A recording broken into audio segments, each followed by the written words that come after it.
Hello. Welcome to the Pirate History Podcast. My name is Matt. Thank you for listening. I'd like to begin today with Lord Bellomont. His name by birth was Richard Coote, and I had a whole draft with tons of jokes about him. I mean, the guy's name is Dick Coote, but we're going to be referring to him mostly as Lord Bellomont. He was an Englishman. Despite the fact that he was born in Ireland, his family was one of those families of English lords that, oppressed the people of Ireland. He was also a Protestant, and he was fiercely proud of his Englishness and his Protestantism. When King James II announced his intentions to convert to Catholicism, the Baron Coote, as he was known at the time, was distressed. So he left for the continent, where he fought for William, the Prince of Orange, in the Netherlands. That was a role he translated into a leadership position in the Glorious Revolution, and for his service, he earned an earldom. The newly minted King William III named him the first Earl of Bellomont. Now, the Earl Bellomont was a prominent figure in London, and one of the most prominent Whigs. When the Tories, the opposition party, when they opposed King William's expansion of the war in 1695, they fell out of favor. King William dissolved the Parliament and called for new elections, and in those new elections he supported exclusively Whig politicians. More importantly, for the Earl Bellomont, King William began to replace troublesome officials all around the empire with staunch Whig supporters. Now, the king had some big problems in the American colonies. First, there was the debacle surrounding the witch trials in Salem, Massachusetts. So when Governor William Phips stepped down, King William appointed Bellomont to replace him. Before he could set sail, though, Henry Every, halfway round the globe, attacked the Mughal pilgrim fleet. This immediately became the biggest headache that King William had, and everyone in the world knew that Governor Benjamin Fletcher of New York was behind all of these pirates of the Round. So the king gave New York to Bellomont as well. The king would later also drop New Hampshire on Bellomont's plate, which included what would later become Vermont. It's also worth noting that Maine was lumped in with the Massachusetts Bay Colony. And I know what you're saying. You're saying, hey, Matt, isn't this a lot like that old Dominion of New England idea under Edmund Andros, that plot to consolidate New England under royal control that so infuriated the locals that there was kind of a proto-American revolution? And I would say to you that, yes, it is a lot like that, except for two things: Connecticut and Rhode Island. They were both fiercely independent, highly Puritan colonies that were particularly distressed by being lumped in with these Anglican sympathizers in Massachusetts. So the king just kind of let them do their own thing and gave everything else to Lord Bellomont. His first major policy decision while he was still in London was a vow to end the piracy emanating from the American colonies. To this end, Lord Bellomont entertained an audience from Robert Livingston and William Kidd. He was the primary financial backer for William Kidd's expedition, producing £6,000 of his own money and then getting a lot of other people on board. Prominent Whigs in the Bank of England and the Parliament and the Admiralty. He even got the king on board. And in the divisive political environment of the 1690s, this was seen as exactly what it was. It was a Whig venture. Finally, though, all his preparations were complete, and Lord Bellomont could set sail to arrive in New York City on 2nd April 1698. But by that point, everything had changed. This is episode 272. You Can't Go Home Again. Lord Bellomont's first year in office went mostly okay. The war was over, so they were able to spend a lot of time building up the economy of New England. However, the news out of Bombay just continually got worse and worse as the year dragged on, and it was all about Captain Kidd. William Kidd was a menace, a scoundrel, and eventually a vile, dastardly, nefarious, vicious, contemptible pirate. He was the worst pirate ever to sail the 7 seas if you were to listen to the dispatches from India, according, of course, to the East India Company. Now, we need to remember here that the East India Company is absolutely filled with Tories at all levels, but especially in the leadership. All those ministers and minor officials and ship captains and even admirals that found themselves out of favor back in 1695, well, they all migrated to the East India Company. And this wasn't a secret. Everybody knew that India was a Tory stronghold. So Bellomont was suspicious about all these accusations coming from such a prominent Tory stronghold. Kidd's venture was well known. He was out there to capture real pirates like Henry Every, and for some reason, he's getting lambasted by the company, accused of every vile deed in the book, and to the Earl of Bellomont, that seemed kind of odd. Meanwhile, Bellomont was busy arresting real criminals behind a real conspiracy of global piracy. And we're not talking about small fish here. He had Adam Baldridge, upon his return to New York, clapped in irons and arrested. Benjamin Fletcher, the former governor, was not arrested exactly, but detained and sent to London for questioning. The new governor even had Frederick Phillips, one of the richest, most powerful men in the colony, in the whole of the American colonies. He had him sent to London to answer for his role in all of this. And all the while, Bellomont was writing back to London defending Captain Kidd, saying, look, these are the guys behind Thomas Tew and Henry Every, all of those real pirates. William Kidd, my guy, is out hunting them right now. Those letters were blunt and honest. He was saying, look, this is a Tory plot to discredit me and my guy who's out there doing good work. And he did get some traction from the Whig Party. They listened to him, and it seemed like the winds might be shifting in his favor, but it was clearly really going to have to come down to a decision made by the king. The wife of Caesar must be above suspicion. That was a line uttered by Julius Caesar after his wife was accused of infidelity during a sacred religious ceremony. It was a scandal not so much because of the cheating, it was Rome, but because a man had sneaked into the rites of the good goddess. No men were allowed. During the trial, for the man who sneaked into the rites, Caesar didn't want to incriminate either his wife or her lover, so he said he didn't know anything.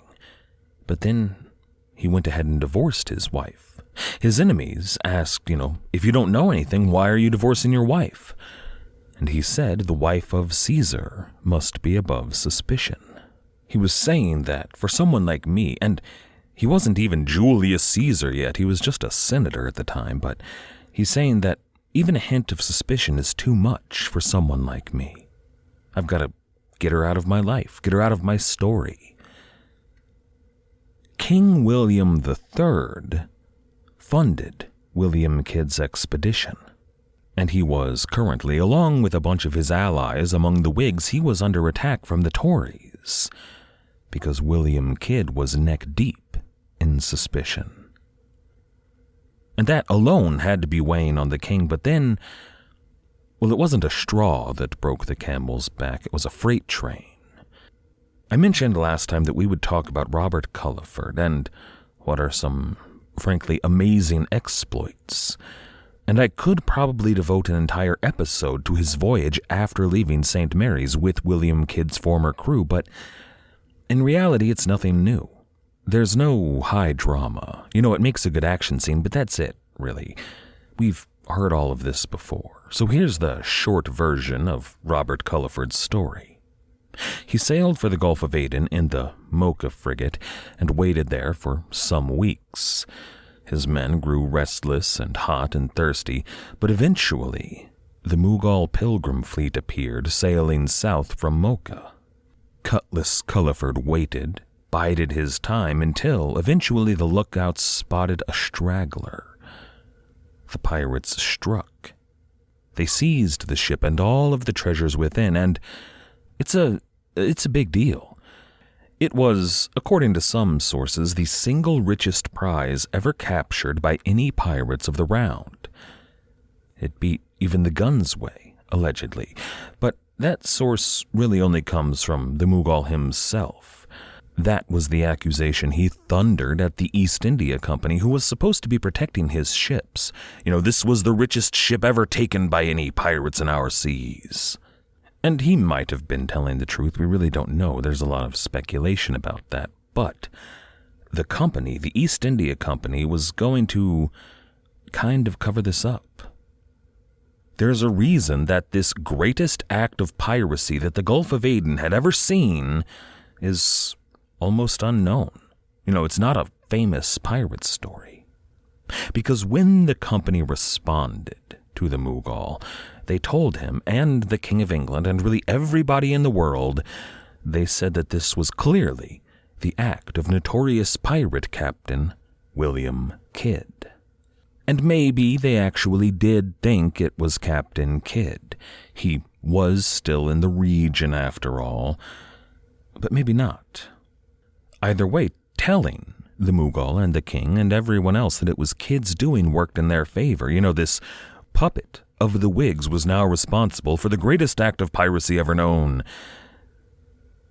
Eventually, they corrected their mistake. But by that point, none of it really mattered anymore.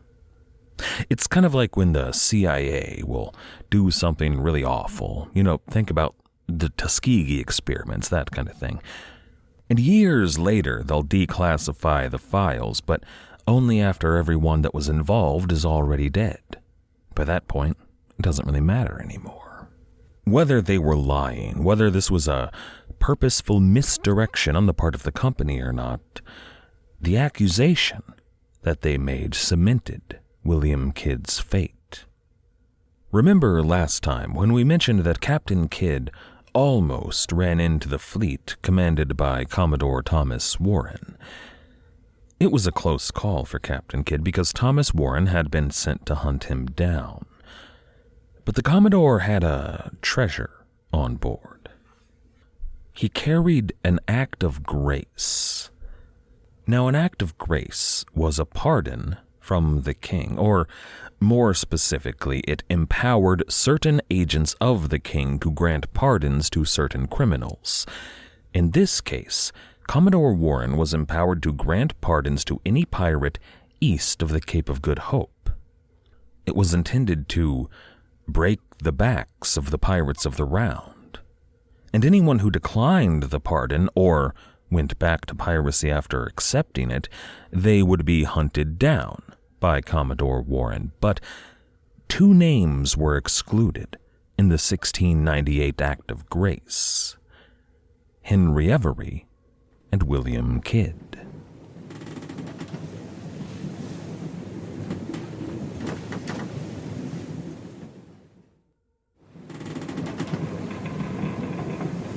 Which brings us to the spring of 1699 and Captain Kidd's return to America.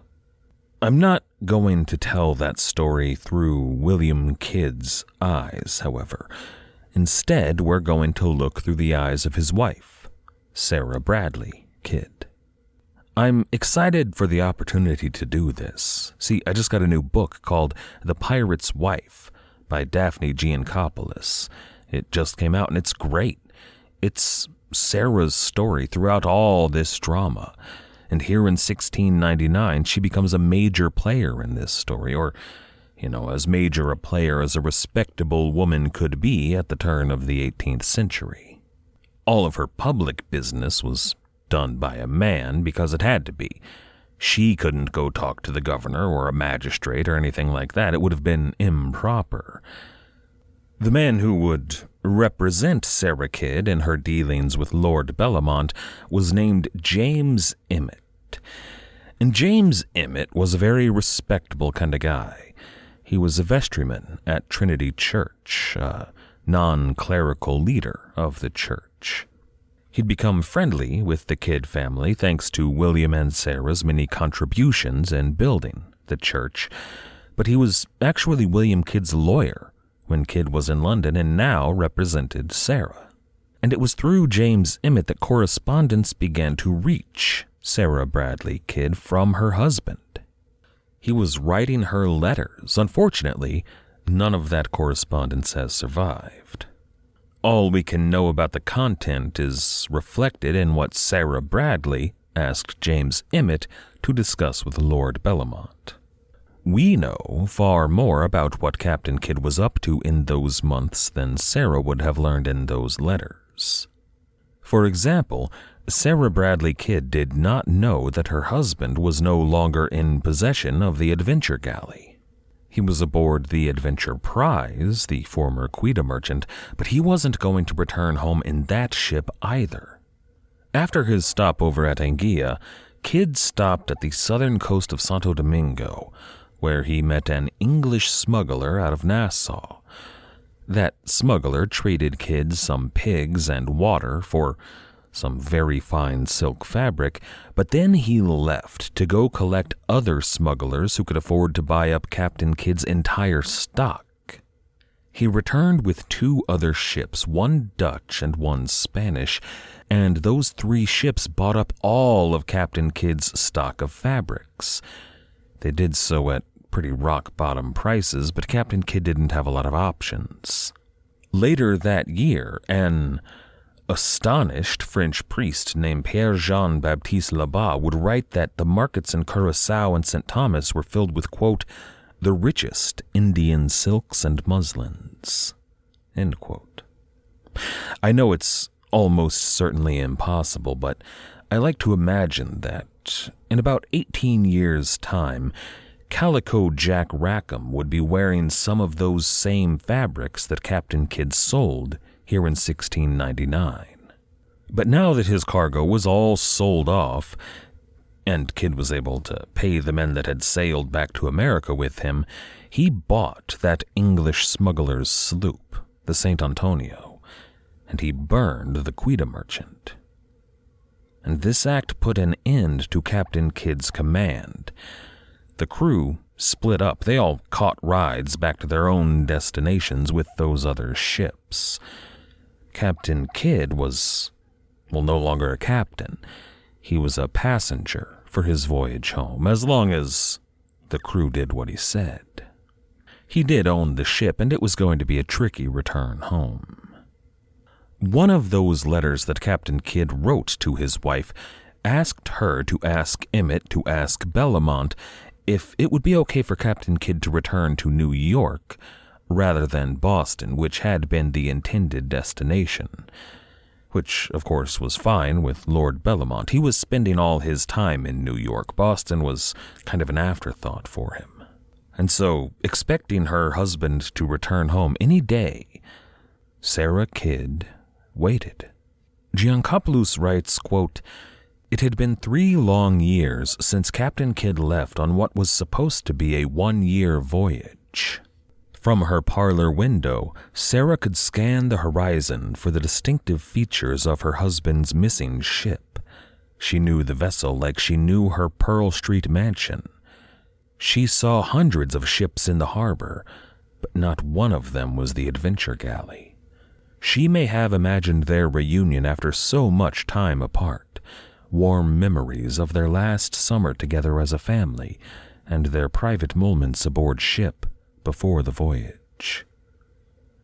End quote.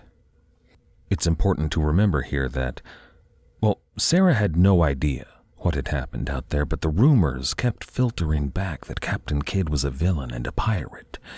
She probably didn't believe them, but it must have made her more and more nervous. But then, one evening as night began to fall, there was a sudden rap on Sarah's back door. She opened the door, and there was a man with a hood pulled high, hiding his face. He pushed his way inside, gave a hushed order to follow him, and headed immediately for the attic on the 4th floor. Now, Sarah recognized this man immediately. It was James Emmett, her lawyer. But he only revealed himself once they were safely away from prying eyes. And a man in a dark hood entering a lady's home at such an hour without her husband present, well, that would have been scandalous at the best of times. These were absolutely not the best of times. I imagine that Sarah was frightened and confused. Why all this secrecy and sneaking about? What Emmett knew, and what Sarah was about to learn, was that her house was very likely under observation by the authorities. Emmett carried a letter from her husband, and the news was very bad. William was anchored in Oyster Bay, about 5 miles from home, but he informed her that he had no plans to return to Pearl Street just yet. See, after Kidd bought that sloop from that smuggler, only a few men chose to sail with him, all of them from New York and returning home. Among them was a sailor who had been with him from the very beginning, a guy named Hugh Parrott. And Parrott went ashore to do a bit of reconnaissance in New York while Kidd was still hiding out in Oyster Bay, and he learned a lot about just how bad the situation there was. Until this moment, when Sarah read that letter, she still thought that Lord Bellomont, her husband's sponsor who had written so many letters in defense of William Kidd, she still considered him an ally. He'd been friendly and affable to James Emmett and amenable to all their discussions. And in a way, he kind of still was an ally. But that didn't matter anymore, because Lord Bellomont was an agent of the king, and the king now considered her husband public enemy number 1. The whole empire had been mobilized to have him arrested. William Kidd left instructions for his wife to pack, as though she were packing for a long journey, and to make for Block Island, just south of Rhode Island. She was to seek out some old friends that Sarah and William knew, the Sands family there. Now, what Sarah didn't know, what really prompted William Kidd's decision to run and hide, he might have chosen to stand and fight the charges honestly. But some of his old crew had beaten him to New York. These were men who had voted to follow Robert Culliford, who had taken part in that giant act of piracy a few months earlier. When they returned to St. Mary's, they caught a ride with Giles Shelley, one of those pirate-adjacent merchant types, and they sailed back to New York much faster than Kidd did. Those pirates include 3 names that you need to remember: Richard Barleycorn, Abel Owens, and Joseph Palmer. As Richard Zacks says, quote, "Kidd could only imagine what stories they might be telling about him." End quote. Sarah packed up clothes for her and their 2 children, Elizabeth and Sarah Kidd. Then she packed all the money that they had on hand. She had 100 pounds sterling that belonged to her husband, William, and 250 pounds of her own money, as well as an array of things like jewelry and cutlery and assorted silver plates and goblets, that kind of thing. Honestly, it wasn't a lot, especially for someone who had as much wealth as Sarah did. Most of that was tied up in land and the like. Still, it was more than most families in New York would have had close to hand. That very night, the family sneaked out, took a carriage to a nearby ship, a sloop owned by a friend of William Kidd, and they set sail for Block Island. A few days later, they arrived and were welcomed in by the Sands family. Now, Block Island was an old haven for pirates, but the Sands were a respectable sort mostly. For now, at least, Sarah and their 2 children were safe. In the meanwhile, James Emmett sailed out to meet secretly with Captain Kidd. They discussed everything. William Kidd's legal position, the old pirates that were already informing against him, men like Baldridge and Benjamin Fletcher, and what they might be able to say about Captain Kidd. But the main issue for discussion, the issue that Captain Kidd needed to impart to James Emmett, the one thing that might be able to save Captain Kidd from this fate that seemed to be awaiting him, was William Kidd's treasure. I'd like to thank everybody for listening. I'd like to thank everyone who has helped to support the show, all of our patrons on Patreon, everyone who has recommended this show to your friends or family, and everybody who has left us a like. Without all of you, this wouldn't be possible. Thank you. The Pirate History Podcast is a member of the Airwave Media Podcast Network. If you'd like to check out some of their other fine shows like the Explorers Podcast, you can do so at airwavemedia.com. Our theme music was, as always, The Old Captain by the fantastic band Brillig. If you haven't checked them out yet, you absolutely should do so. You can find them at brillig.com.au. That's BRILLIG.com.au. After you're done over there, why not check out our website at piratehistorypodcast.com. As always, and most importantly, thank you for listening.